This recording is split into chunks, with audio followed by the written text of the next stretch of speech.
Long ago, before the flood of Noah, a group of angels made a choice that would change the course of history forever.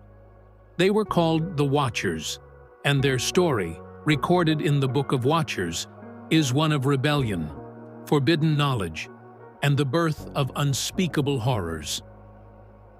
Welcome back to our channel, where we explore the mysteries of ancient texts and their impact on our understanding of history and faith.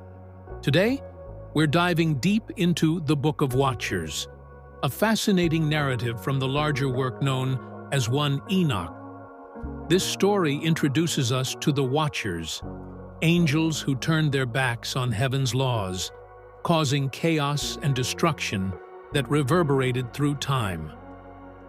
The story begins in chapters 6 through 11 of the Book of Watchers. These heavenly beings, called the Watchers, were tasked with watching over humanity. But instead of fulfilling their divine mission, they became captivated by human women.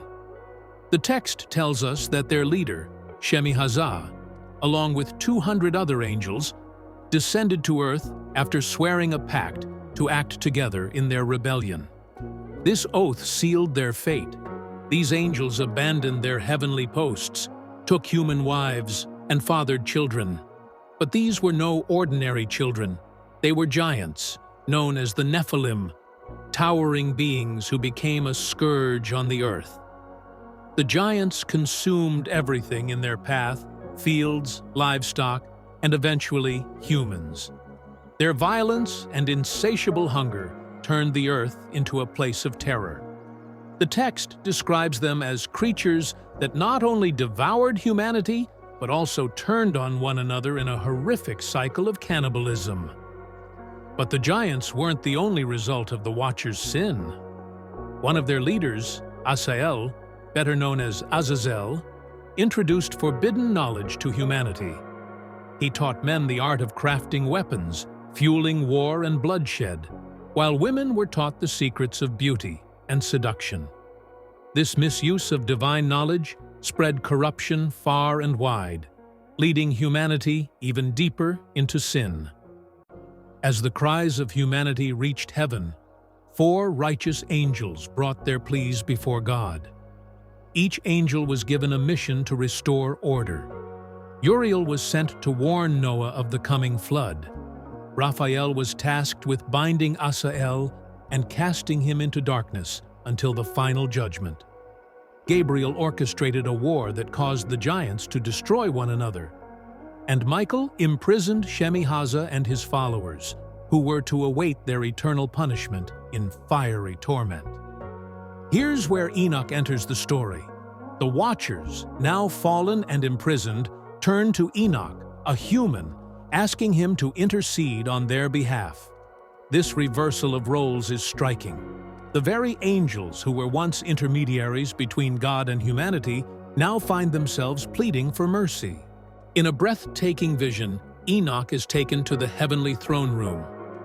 But the answer he receives is far from what the Watchers hoped for.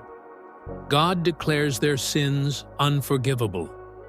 They had abandoned their immortal nature and violated divine boundaries by marrying humans and fathering children. Their punishment was set: eternal imprisonment, while their offspring, the giants, would be destroyed. But the story doesn't end there. When the giants perished, their spirits didn't rest. These spirits became what the text calls evil spirits, the origins of demons.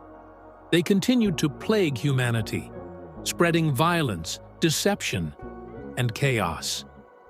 The Book of Watchers doesn't just recount a tale of rebellion. It offers an explanation for the pervasive evil in the world.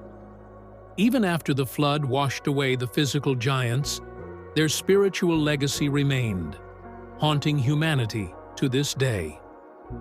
In the latter chapters, Enoch's journey reveals more about God's justice and mercy. He sees the prison of the Watchers, the places where souls await judgment, and even glimpses the tree of life and the tree of wisdom from the Garden of Eden. These visions remind readers that, despite the chaos, God remains in control. So, what do we learn from this ancient tale? The story of the Watchers is a warning, a reminder of what happens when divine boundaries are crossed and power is misused. But it's also a testament to the resilience of divine justice. What do you think about the Watchers and their offspring? Do these stories still hold meaning today? Let us know in the comments. Thank you for joining us on this journey through the Book of Watchers. Don't forget to like, share, and subscribe. Until next time, stay curious.